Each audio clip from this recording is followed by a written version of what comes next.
So how did a fella from New Brunswick get into rugby and get where you got to?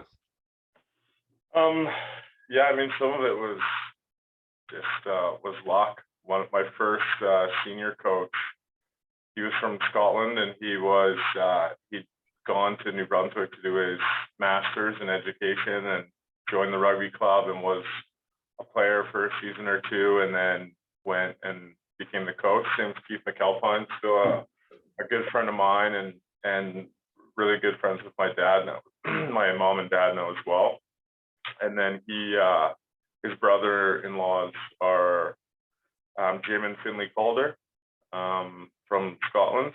So after a season or two of senior rugby in Fredericton, he said you should go over and play a season in Edinburgh. So I did, and with the coaching and playing the game kind of year round over there, just got a lot better pretty quickly. What were you playing over in Edinburgh? What, like club rugby there? Yeah, so the club is Stewart's Melville. So I mean, I think they bump around in the top two leagues. So I can't remember what league they were in when I was there, or even what they call it. It's a lot sort of like Canada, where their leagues get named different things every 3 or 4 seasons. So yeah, first or second division over there at the time. And so what, that was like late teens kind of, and then came back to Canada? Yeah, so that would have been, I turned 20 in August and then went over there in October. So it would have just been 20, and that was in 2006. And so I finished the season with my club until the end of October, and then went over there, and they were 2 or 3 games in, and then played the whole season there, and then came back for in May, and then there was a Canada East versus Canada West camp.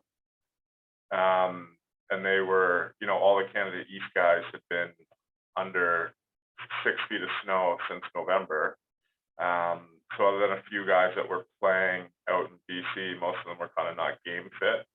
So I was able to get into that game and show pretty well. And then from there, that game was in Capilano in North Van. And the coach of the national team just said, why don't you stay out here and train for the World Cup lead up? Train against the guys that are going to the World Cup. I said, sweet. So that was the 07 World Cup. That was 07. So yeah, that would have been May or June 07. And then ended up just crashing on a guy's couch, did some training before they left, and then stayed out there the rest of the time. And then just got a club out in Vancouver here, and then just in Victoria. Yeah, I ended up staying in Victoria. I ended up getting the card, the National Academy card, or whatever they called it at the time. But that didn't kick in until I think they're January to December. So I had to wait until they redid it after the World Cup. So played for Cascade Wanderers, and then just started training full time with the National Academy. That's grand. And was that the plan? Like, I suppose probably pretty raw out in New Brunswick, was it? Or like, when did you start thinking about getting into a Canada setup? Not really at all. It probably wasn't until I come back and played in that Canada East, Canada West game. Because by the time I went to Edinburgh, I'd probably only played, we only have 10 games a season, so maybe 20 or 30 games, right? So you don't really think that, you're not thinking about Canada or anything like that. And it wasn't until sort of, I think, 05 when Simon Pacey even got a cap. He was the first one from New Brunswick to get a cap. So didn't really even seem like there was a pipeline to do that from New Brunswick. So it probably wasn't until I came back and played that Canada East, Canada West game that I was like, oh, these guys, they're not that much better right now. Yeah. And why'd you start playing? What was it like? Is it big out there in New Brunswick? No, so I played until I was about 15. I played hockey was sort of my main sport, and then maybe soccer in the summer. And I raced mountain bikes as well. And then in the last mountain bike race of the year before I turned 16, I fell off the bike and broke my leg, and then had to miss the first 3 months of the hockey season. And then when you miss that much time in hockey, you know, I wasn't going to be able to just go on to like a double A or triple A team. I would have had to play house, which is like non-competitive and not really what I wanted to do. So, but I was like, why don't we just ski or snowboard this winter, not do hockey, and then if you still want to do it next year, you can get back into it. So we did that, and then by, you know, March of that year, I was bored, didn't have the team sports, and the only sport that my high school had that was sort of a walk-on sport was rugby. So I was like, I guess I'll go do that, because I was just so bored and wanted to do something with my time. Nice one. And then how was it out in the National Academy? Like when you start going there, like when you start like just playing for a bit of fun and having the crack, and I suppose probably still a bit of that, was it? Like at the National Academy? Yeah. I mean, it was tough at first. I'd never been to the gym before I showed up there. And so we're doing like the first weightlifting testing session or whatever after I'd been there like 3 or 4 days. And like I'm looking at one of the wingers, like who had a handful of caps, who had been in the academy for a couple of years and was like maybe 4 or 5 years older, but like not as big as me. Like just put on 2 plates and boom, rep it out a bit. And I was like, oh well, I'll start with that. I get on the bench and it like take it off and instantly like boom, like choking myself.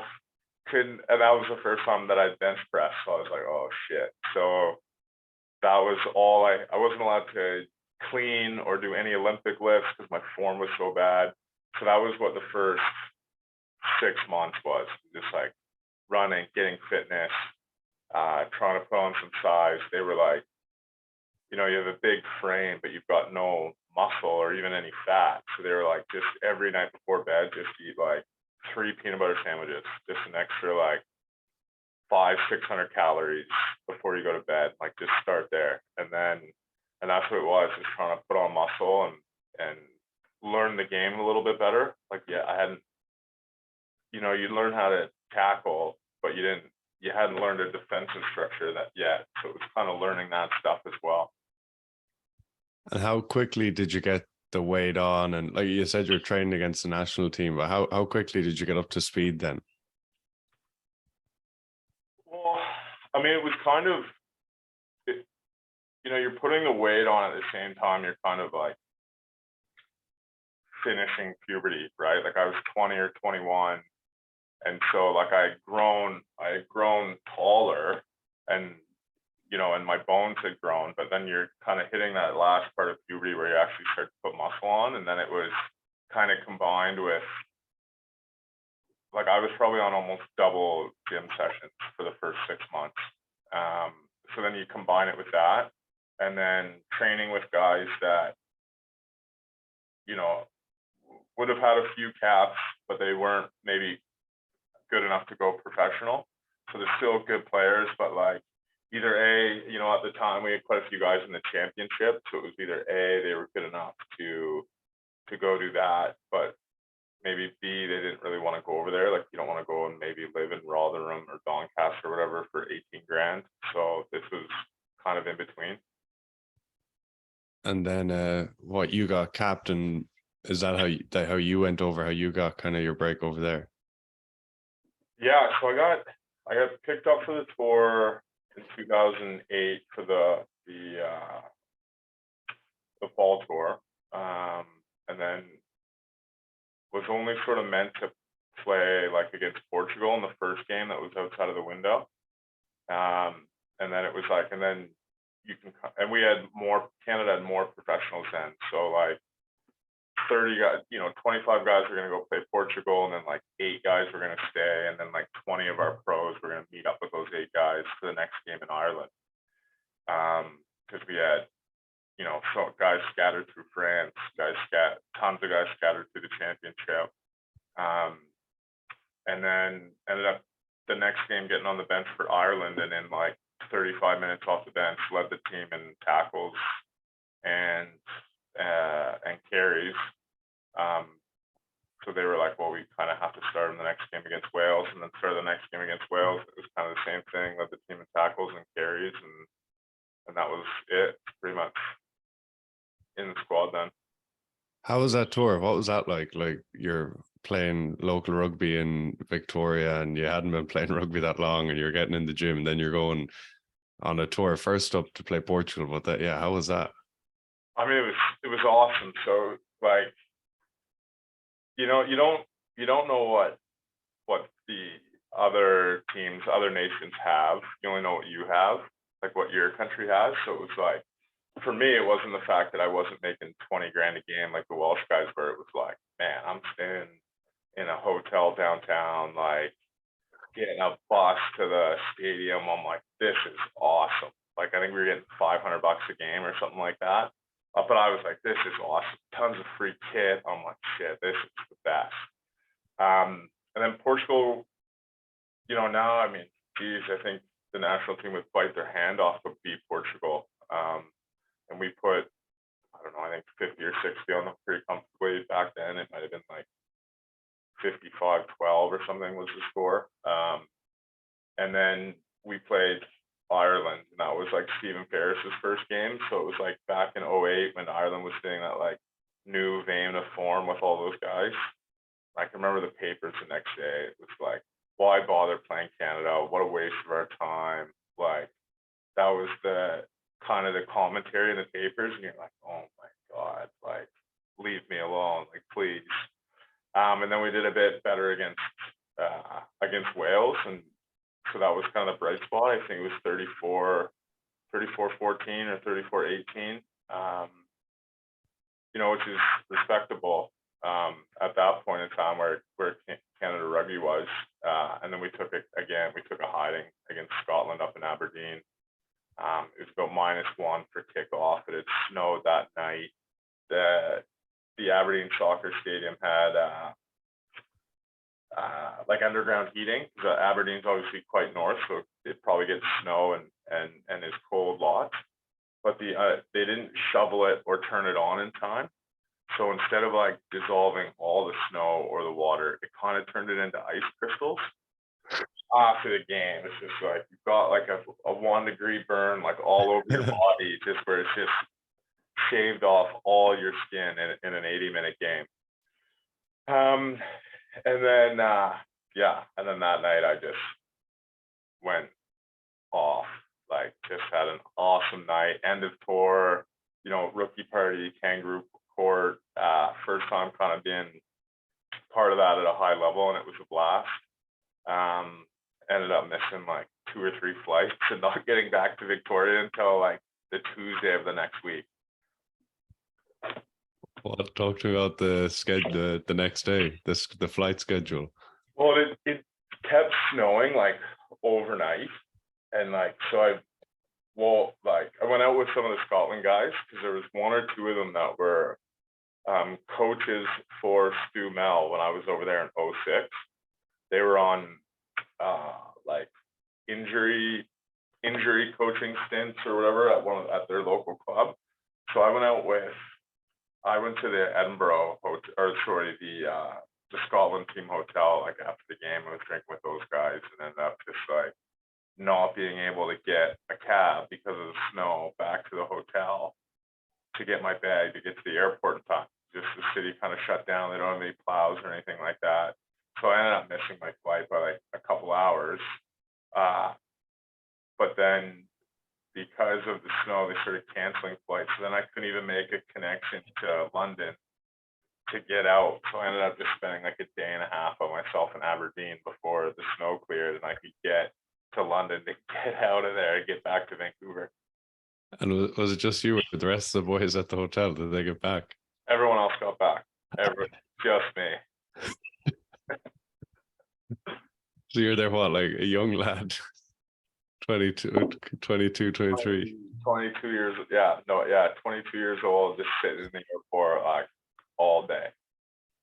Yeah. Probably about $12 to my name, so I wouldn't even be able to buy a sandwich. And so then you were you kind of, then you went back and you were in the national team proper, was it? Were you from then on? Yeah, there was there was one tour I was dropped out of. It was the Churchill Cup in the summer, and that was kind of like a disagreement with the coach, I'll say. Both of us, you look at it, both of us being wrong or both of us being right. But yeah, I just had kind of thought I had made it already and maybe wasn't as diligent as I had been for like the 2 years leading up to that. And so just needed a little PP slap from the coach and was left off the tour, even though I was probably the best back row at the time. Yeah, so that one still kind of irritates me. So I think if I would have went to that, I probably would have had 50 caps. So that one, when I see Crowley up coaching Italy now, I'm still like, you bastard. But we've hashed it out since then, because he was obviously coach for another 4 or 5 years after that. So we spent a lot of time together. That's why he kind of made a bit of like an example of your. Yeah, I mean, could I have worked harder? Yeah, I mean, you can always work harder. And it was probably like sort of a 3-month stint where, any number of things were probably going on. I can't remember exactly at the time. But we weren't making any money. I might have had to miss a couple sessions to kind of, to work, or, we were making $900 a month. And I think my rent was $900 a month.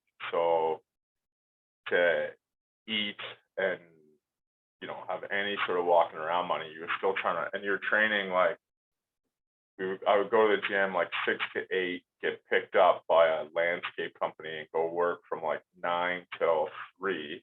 And then we train 4 till 7. So you're only able to work like 6 hours, 4 days a week, because one of the days we would kind of train right in the middle of the day.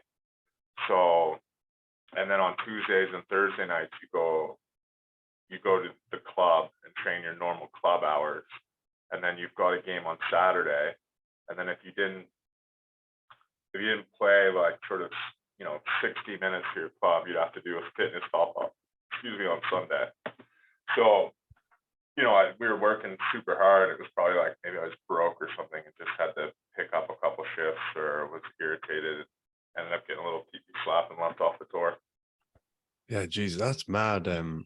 How you're doing that, like the train schedule there, like you said, like up at 5 or whatever, and then finish at 7:30, home at 8 o'clock. And then, you're doing that, and then you got to go and play against Ireland and Wales and Scotland and these boys. Yeah, I can that first tour, I can remember. So it was $500 a game. So it was a $2,000 check at the end of the tour. And that was like, end of tours, end of November. So it's like, man, I'm going to have people are getting the best Christmas gifts this year. It was like, you don't even have a credit card at that time, or if you do, it's got like a 250 limit. So it was like, pay the rent, go for a steak. And you're like, nice, I got lots left over. Yeah. And then it's like, then it's back to $900 a month. That's mad. And like that, you were so competitive, like Canada back then, like, like you were competitive. Yeah, I mean, I don't think professionalism really has to have anything to do with money. Like, professionalism is your attitude. Like my thing when I went out, I had watched so little rugby, and it was so hard and expensive to even get games to see them, especially back in, 07, 08, 09. There wasn't 10 different streaming services, or like, it wasn't easy to pick up to watch a game. So we go over to play Ireland, and like, other than like O'Driscoll, or O'Connell, like I don't know who the rest of the guys are, right? They're not. So you're not awestruck, and you're also like, honestly, like I'm gonna run into this guy as hard as I can. What do I care? Same with Wales, same with Scotland, right? Aside from like the 2 or 3 sort of name brand guys that you'd see in the Rugby World magazine, like you don't know who's out of form, you don't know who the press is shitting all over for however they played the week before. Like you don't know any of that. Yeah, that's so good, that ignorance, like just not knowing, just being like, fuck it, let's have a crack. Yeah, I mean, I remember we asked, so I guess the away team can ask to have Millennium opened or closed. Yeah. And like our coach, it's like if we win this game, if we win an upset, it's not going to be because the roof is open or closed. So let's have it closed so the guys can hear how loud it is. You know, these guys, will probably be their only game in Millennium Stadium. Like they'll remember the atmosphere, win or lose, right? So we had the roof closed, and I can remember, this is going to be my first start. So I'm just turned 22. This is my first start. I'm like having like a panic attack before kickoff. Like I'm like, oh my god, it's so loud in there. So like we're doing the anthems, and I'm like, I'm just gonna pretend that every time they're saying like Wales, Wales, that they're actually saying Jeb, Jeb, and that they're like cheering for me the whole time. And then I went out and had like a pretty damn good game. So yeah, must have worked. Love it. Love it. And so then you went back and while playing for a couple of years, you stayed in like Victoria, like club rugby, stayed in that kind of run before you went to Irish, or you went Wales for a little bit. Yes, we had like 2 6-month stints in Wales, where I can't remember what it was like, 2010, and then the year before the World Cup, so 2011, and that was from like January till May or June, and then you meet up with the team for the Churchill Cup in the summer, and so you train, you play with Cascade Wanderers, do that training schedule that I told you about, and then you go home for Christmas, and then from there I just went to Wales because my family was on the East Coast, and then we play there in like the Welsh Premiership,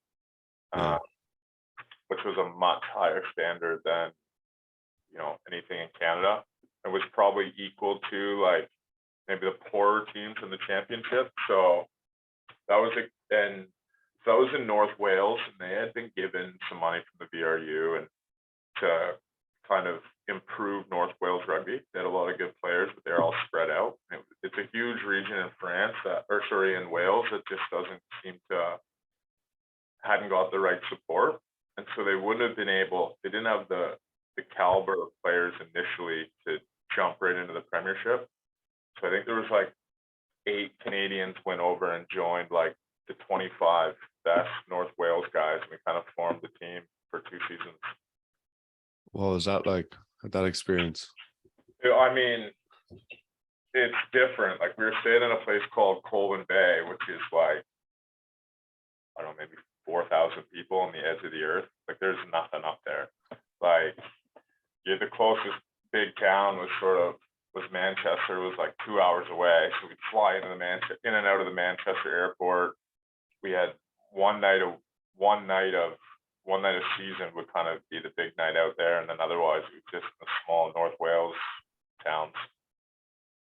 And then lots of bus trips down south, or flying, or yeah. So because I guess there's some strife, or between North and South Wales, and for the first year we were there, we weren't in the league. We were, I guess, building up the skill, like building up to that level. So we would play everyone on their bye weeks, but they were like, "Oh, it's our bye weeks. We don't want to travel, right? We don't have the money to get up there to travel." So it seemed like every week, at least 80% of the time, we were on 6-hour bus trips down in South Wales, go smash those teams on their home ground, and then back on the bus back up to North Wales. They didn't take us seriously for the first year, and we just smashed it. what were those bus trips like back? 6 hours? Was it good fun? They're the best part. Anyone else, I think any other sport, you say like you're going on a 4 to 6 hour bus trip, like there's like groans, like, no, we don't want to do that. Like we'd see another away trip, we'd be like, God damn, this bus trip's gonna be good. Like just the stuff you get up to that you can get up to on a bus. I mean, we would be we'd play Cardiff, and it would be a naked bus before we were out of the Cardiff. Like, at Starkers, the North Wales guys were absolute. They're bonkers. They were like out of control. And some of them, like, I still keep in touch with some of them, but they're still like, they're my age, maybe a year or two older, a year or two younger. They're still playing. They're still playing like a decent level, and I know they're still probably having naked bus trips. They're still at it, yeah. And so there was a 2011 World Cup. You got there, and how was that actually? Like that's another massive step up again, or occasion even. Yeah, I mean, that was kind of and it wasn't until probably like just during the Churchill Cup in 2011 where like I kind of was guaranteed to be like a starter for Canada, right? We had a lot of good back rows. It's probably our deepest position. I knew I could play some second row, which would help. We had quite a few good second rows. And so it wasn't until that Churchill Cup in June 2011 where I was like, okay, I'm going to the World Cup, and I'll probably be like a starter. And during that Churchill Cup was when Toby Booth, who was the coach for London Irish, he was the BBC commentator for the finals for Canada versus Saxons. And he came down after the game. He was like, yeah, I saw your game. I thought you played really well. You should get your agent to call me tomorrow or on Monday. I was like, well, I don't have an agent. What's that? And he was like, well, what do you mean you don't have an agent? I'm like, well, I don't know. I'm going to the World Cup in September, and then I'll probably just go back to work or go back to school or something. He's like, well, get an agent and tell him to call me. And I'm like, well, I don't even know where to start. He literally had to give me two business cards. He's like, these guys are both agents. Call one of them, call both of them. And then literally within like 4 days, I had a contract signed. And how was looking back? How was negotiating then? Well, negotiating then, it was like they wanted to do a 2-year deal of like no money, but I was like, no, I'll do 1 year, then they'll see, then they'll sign me to 2. Because you don't know the politics. I didn't know anything about like the foreign player rule or the EQP rule. I was like, you go over there, you work hard, you play. You don't know the intricacies, certainly as a Canadian player. But it was also like, I would have been one of the only guys playing top flight rugby. So for the money, whether the money was it would have been slightly above championship, but not much. But I was like, doesn't matter. I'd rather play top flight, and get that kind of coaching and play with those types of players. So yeah, and then it ended up working out, and I ended up staying there 5 or 6 more years. Nice. And then in the middle of it, was it you went down to the Stormers or down to Western Province? No. Yeah, so down to the Stormers. So I played, I think, like played the World Cup, and then right from the World Cup went and got my visa to England, and then was back, and then was in England, 10, 12 days after the World Cup. And because they had quite a few, English, Scottish, Welsh, whatever, 12 guys that were in the quarterfinals that weren't back yet, they were like, yeah, we need you to play right away. And so I played like 4 or 5 games in the bounce. And then in the 5th one, shattered and dislocated my thumb and all the ligaments in a tackle. And, that ligament is kind of the one that, makes you not a monkey. Like it's where all of the dexterity in your hand comes. So like the rehab, it's like a tiny little tendon. But if it gets wrong, that's like your hand, your grip, your, all your dexterity can be really screwed up. So the rehab was like 14, 16 weeks. And that would have happened like sort of the week before Christmas. And then, so then when I came back, it was April, and then I played 1 game before the end of the season. So I'd already had a full off season and rehab and fitness session. And so a week after the season, You know, I'd only played 6 games in the last 6 months or whatever it was. And this in Super Rugby, you do your big tour all at once. So you tour within your country, like home and away with everyone, and then you do like a big New Zealand, Australia tour where you play like 4 or 5 teams all at once. And the Stormers they'd done that. They'd started their season with like 4 or 5 games away, 4 games away, and against at the time like the teams that were the stronger ones in those countries. So they weren't maybe expected to do as well as they had done, but they were like 2-1-1. But they lost like 6 back row. 3 of them like short term, 3 of them like, you know, ACLs or bones or whatever, like out for a while. But they, you know, this was kind of sort of before some of the media around how broke and how in debt they were, but this was just before it, so they were probably strapped with cash. And the backs coach, Robbie Fleck, had played and coached in Bath with my current Irish head coach, Smitty, Brian Smith. And it sounds like he kind of called with like a mayday, like, do you have anyone who's like good, can do a job, but like is cheap as chips? And Smitty was like, I got just the guy. I got the guy. You're not gonna believe this. I've got just the guy. And I was kind of, Smitty, while I was injured at Irish, we'd gone on like a 10 or 12 game losing streak, and they kind of sacked all the coaches and brought Brian Smith in. And he and I were had been fighting or arguing or negotiating over that last week this season, where, you know, all the coaches got sacked. He's named head coach, and he calls 3 meetings, and he, you know, one of like, call it 10, 12 players each. And one meeting room was like, you're definitely staying. One meeting room was like, you're maybe. And then one meeting room was like, you're gone. And I was in the you're gone, but I'd signed an extension while I was injured. So he's like, listen, man, I don't think you're a premiership player. So we're going to look to buy you out. And I'm like, well, it's either running fitness here or going back to Fredericton, New Brunswick. So I'd rather run fitness here, man. I'll show up every day and run, like, but I'll get my money on the end of the month.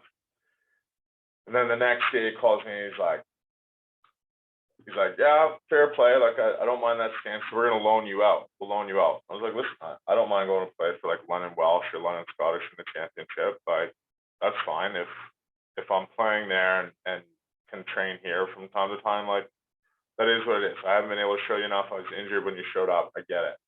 Then he comes back the next day and he's like, yeah, because of your visa, we can't loan you out. So we're going to buy you out. I was like, well, I told you this last week, but I'll show up every day and run fitness. And then literally like the next day calls me and he's like, have you heard of the Stormers? I'm like, yeah. He's like, do you want to go play for them? I was like, yeah. He's like, I thought you'd say that. Your flight leaves at 11. It was like 7:30 in the morning.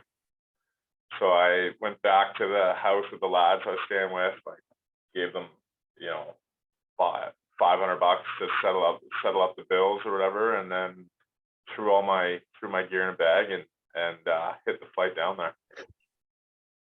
Just not really knowing what was happening, or just see how it goes. Nothing. And then I show up down there and like it's there.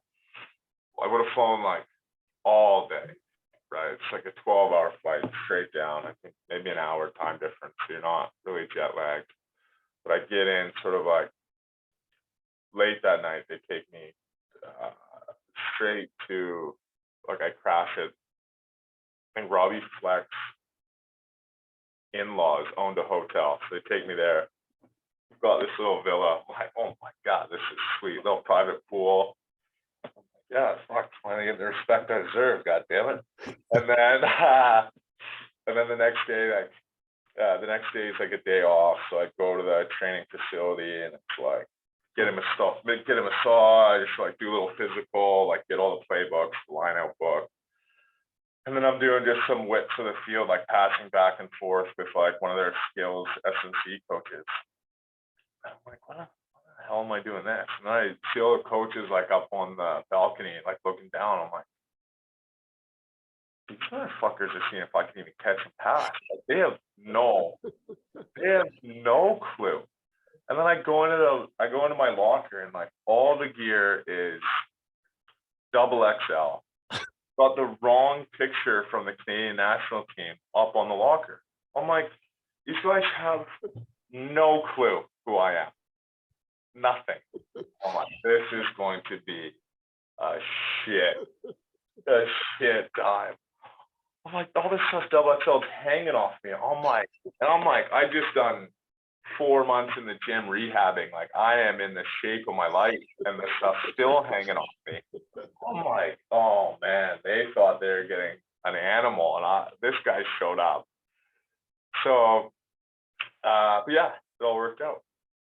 And so they had the wrong fella on the photo. They just said like, oh, pull the Canadian fella up, and they put a photo of the wrong person. And grabbed a photo of like the wrong guy, and they must have looked at the stats wrong, because I was like, and this isn't like a Japanese double XL. It's like their stuff was all made from Adidas at the time, like branded specifically and made for them. So like their XL was like down to my knees.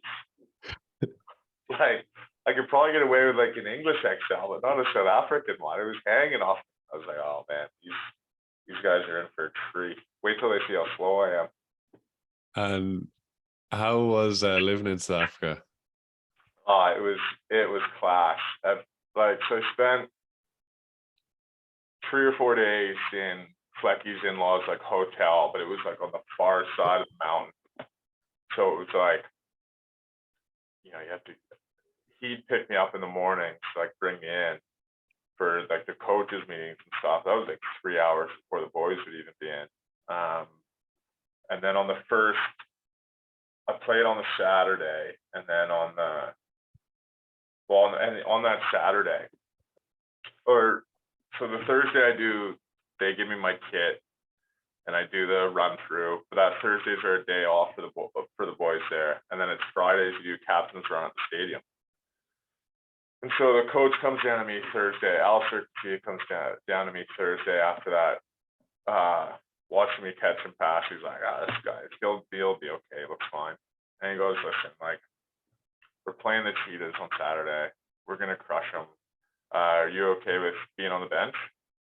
It's like, we got so-and-so coming back from injury, so-and-so coming back from injury. It's probably, you'll play with the Vodacom Cup team after this, but this is your only chance to kind of play with the Stormers. You want to go on the bench? We'll give you 10 minutes or whatever at the end, just so you can say you did it.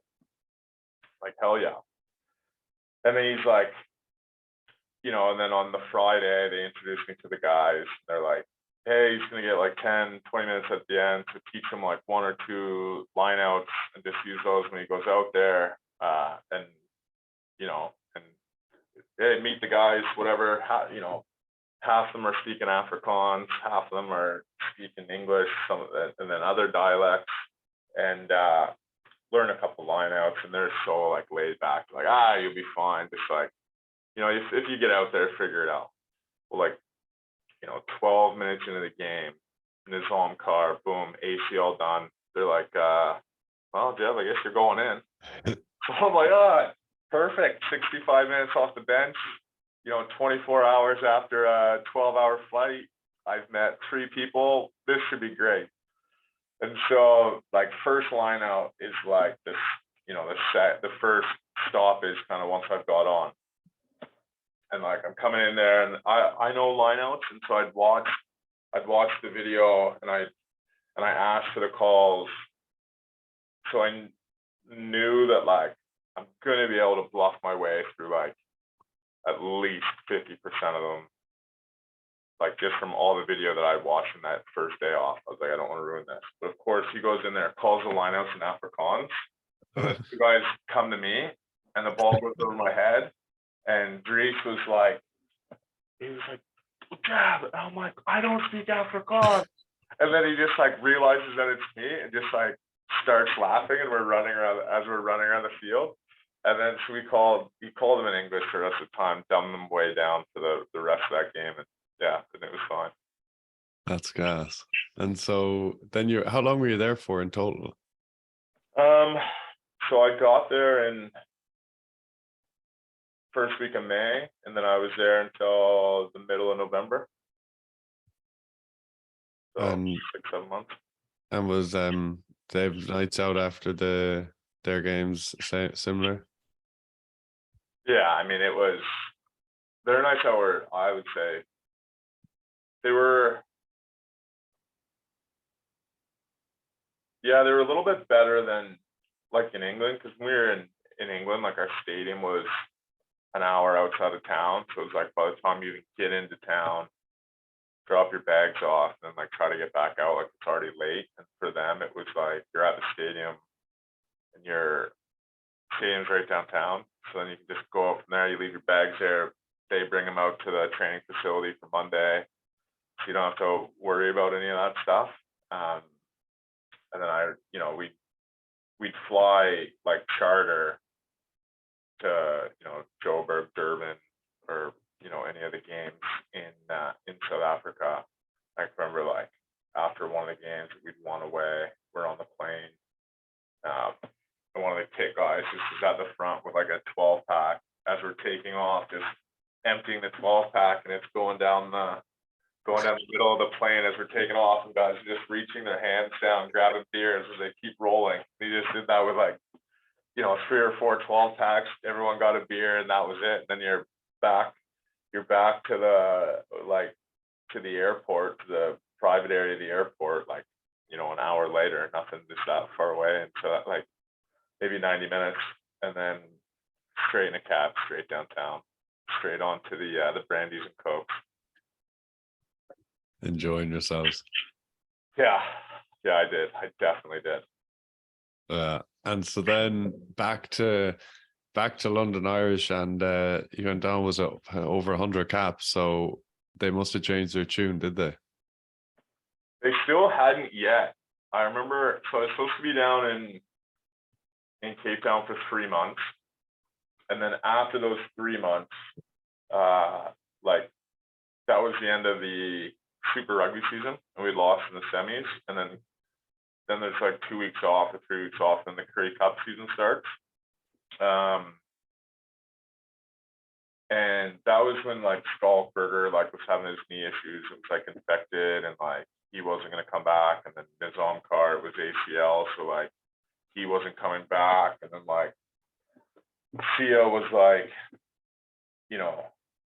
sort of my age, like 21, 22, maybe even younger, maybe like 20. And so they were like,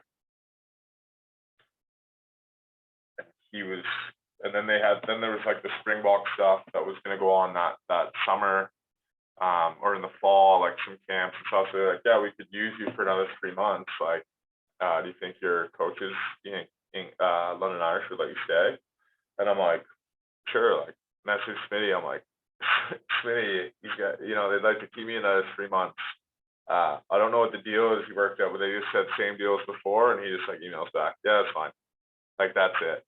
And then so after the Currie Cup, I show back up, and it's directly into the November internationals. So join up with Canada for 3 or 4 weeks, and then come to training like after that. And Smitty's like, hey mate, we haven't really changed our mind. Like, we don't see it as part of the plans, but you've got a full season of Super Rugby, so you'll probably find something. I'm like, well, the teams are pretty sorted now, so I guess I'll just train here until I find something. And they had hired like the new forwards coach in the offseason, Glenn Delaney, who was ended up being a good buddy of mine. But he's like, I don't really know what you and Smitty have going on, but like, as long as you train and earn a shit to server, like, I'm like, man, that's all I want to do. Like, I don't know what the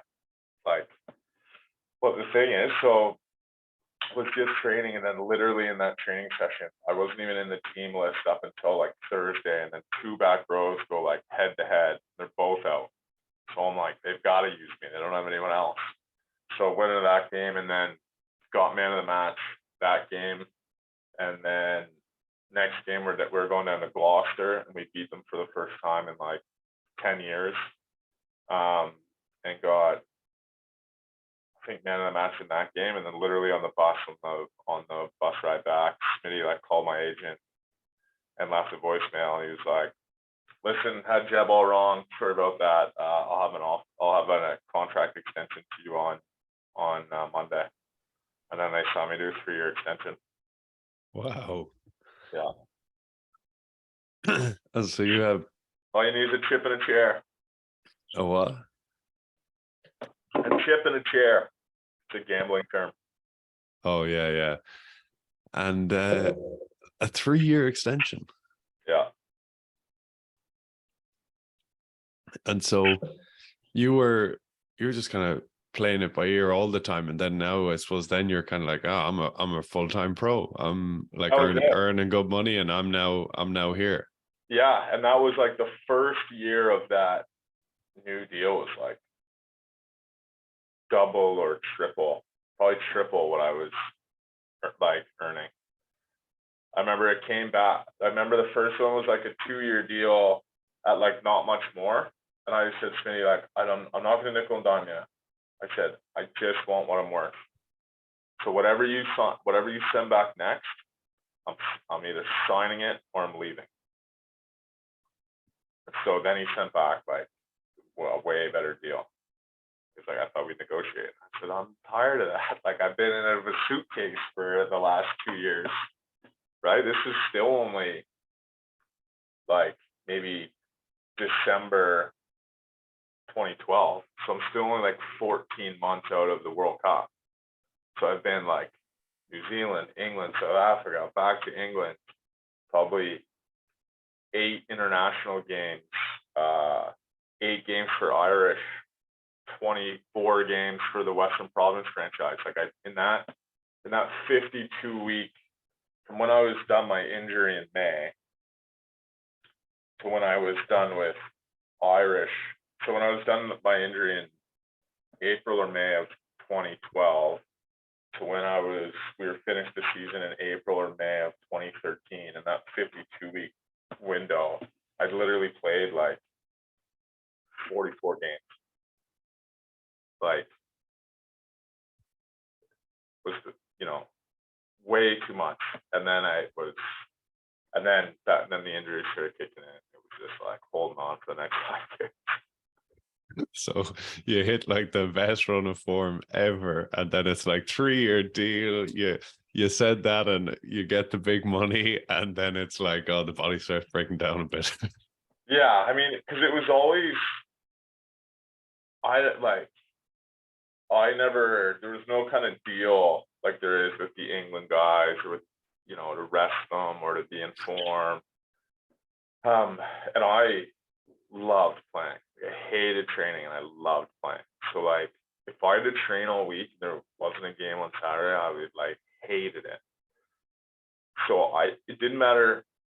I never wanted a week off to rest. I was like, I'd rather just, why do I need to rest? Like, that wasn't a concept to me. So I just played through it all. Injuries, and for me, like, if I couldn't really like get any slower, so if I like slightly did my calf or slightly did my hammy or like slightly did my lower back, like, I can't get any slower, so I might as well still play. No one's gonna notice. No one's gonna notice. It's not like, it's not even changing. I do. It's just my hamstring hurts. Like, I run on my heels anyway, like clobbering around out there. So yeah. And how was living in London then? You spent a good few years then there. Yeah, it was good. Always had a roommate. They were always like, really good buddies of mine, and you kind of, I guess you don't realize some of the good times or the great times like while you're in them. Like, one of the places we had, it was like, a penthouse near the training facility with like, a pool table, and it was kind of the aftermath place where everyone would come over, and a couple big screens at the pool table, and you don't realize that you're just having like the time of your life, you'd wait for the highlights to come on, watch your own highlights, and then shooting pool and drinking beers, and then, you know, go catch the last call at like the nightclub downtown kind of thing. Like, it was great. Yeah. And what was your like? What'd you get up to outside of rugby? Say when you were trained, like in London, you get up to much? No, I mean, not really. There's not. You had so little time outside. Like, you have a lot of time, but you're shattered. You're exhausted. Like, sure, you get done training at like 3 o'clock, but it's because you've run, 15 kilometers, lifted weights, tackled tech. Like, you're shattered, right? So it's just, the boys would have sort of coffee club and just go sit and have coffees and then watch some video, make food. That's kind of it midweek. Did you ever get out for a beer and thing or? Like midweek? Yeah. Yeah, I mean, it'd be rude not to. You'd always have to go for, usually if we had Wednesdays off, we might go for a couple on like the Tuesday night or like the Wednesday. But it would also depend on like if the team was named like Monday and you were miles from the team, like your week was probably a little bit different than like if you knew you were going to be in the team, right? Or if you knew like, if it was just like a home game against, or if it was an away game against like Leicester on the Saturday, like, you're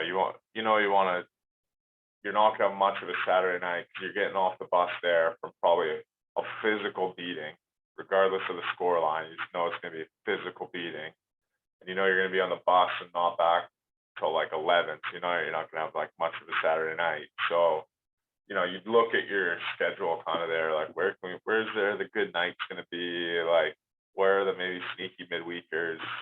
You're looking at some of that stuff. Yeah. And how was it then? Was it injuries then just stopped you? Like after Irish or towards the end of Irish, what happened? Yeah, so I did my knee at some point in like 2014. Like I did it once, and they were like, maybe it's meniscus, but you can probably keep on. It's not that bad. And then I did it again, and they're like, maybe you've done something else over there, but I wasn't losing like a ton of strength. And again, like I'm already so slow that you're not noticing it anywhere other than like the pain.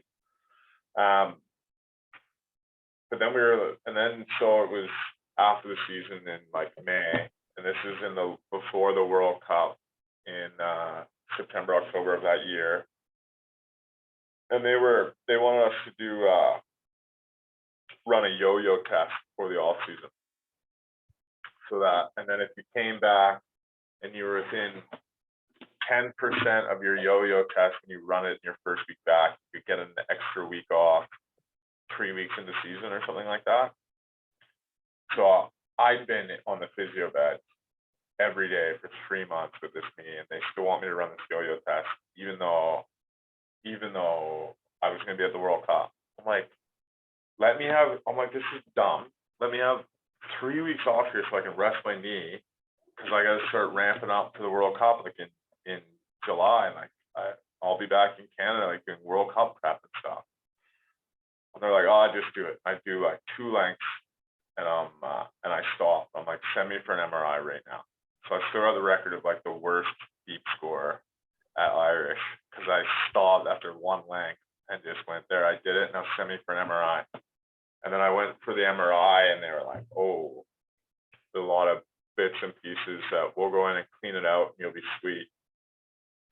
And then when they kind of went in to do that, there was a little bit more damage than they thought. And then that was kind of the beginning of the end. It came back. It felt really good for probably all like 8 months. So like great through all the, like after I did, after the rehab and stuff. And I remember I had to play I had to play one. I had to play one game before the World Cup, or Canada wasn't going to pick me. They're like, your first game can't be Ireland at Millennium Stadium.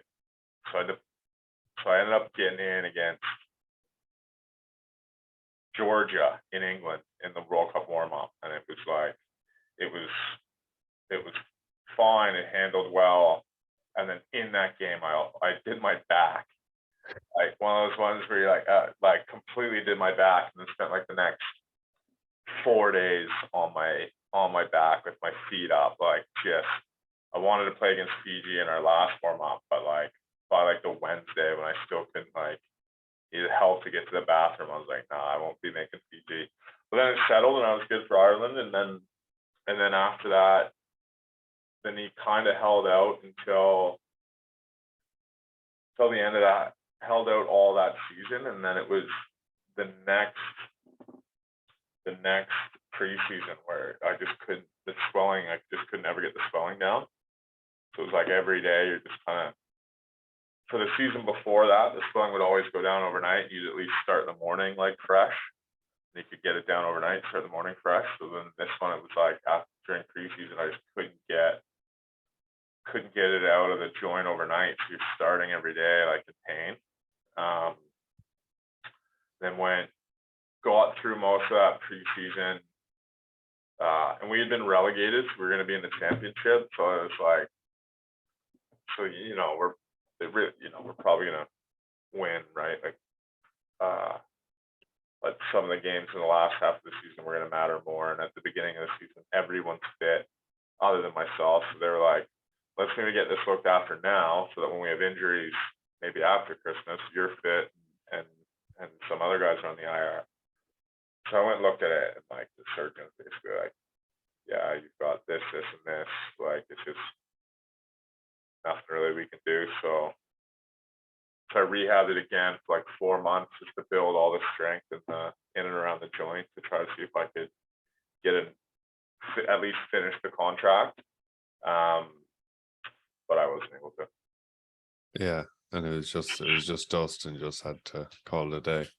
Yeah, it was dust, and then they were like, they because I missed so much time with injury, they were kind of able to say that I wasn't able to fulfill my contract. So then they were like, you've got. So then they cut my contract up, and then they were like, you got, the home office is like, you got 90 days to get out of England unless you can find like a job in the same field close to equal pay. And I'm like, well, can't really do that. Went for like, one of my best buddies had just become the head coach of Rotherham. He played at us for Irish, and I was like sort of 6 or 9 months away from permanent residency. So I was like, I'll go to Rotherham, I'll pick up their last contract, I'll play for them, I'll get PR, and then I can stay in England. And I was out there training in Rotherham, staying at like whatever Premier Inn in Rotherham, and you can't imagine like a more depressing place. Like just, and I was out there maybe 3-4 weeks, and literally midway through session, I was like, and that was the year I think Rotherham didn't get a win in the whole season. In the championship. They didn't get a win. So I was like, the facilities were not great, and the players were not great, and I was like, I just can't do this. Can't do this. So I just went up to my buddy like midway through the session. I was like, hey mate, that's me done. He's like, what do you mean? I'm like, nah, I retire. And I was like, I'll be in the pub. Come see me when you're done. So he's like the head coach. So, but also like one of my best buddies. So he's like, all right. And I'm like, yeah, you'll need to drive my car. And I threw him the keys. He's like, okay, I'll see you there. And he came and picked me up from the pub, and we went to Nottingham, and we went out on the lash all night. He's like, well, let's have one more good night then. Yeah.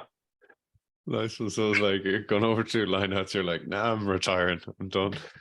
Like That was exactly what it is. It was literally like we were trying to do like a fairly simple like line out, like just a bump fade or something, and like the ball from the hooker's hands coming out like a boomerang, and I'm like, no, I was like, I just come from a decent high of like winning the championship with Irish. I ended up playing like the last 12 games and starting the last 12 games in a row for them or whatever, and I was like, should I just let that be my last game? Like, because I'm not even gonna win a lineout.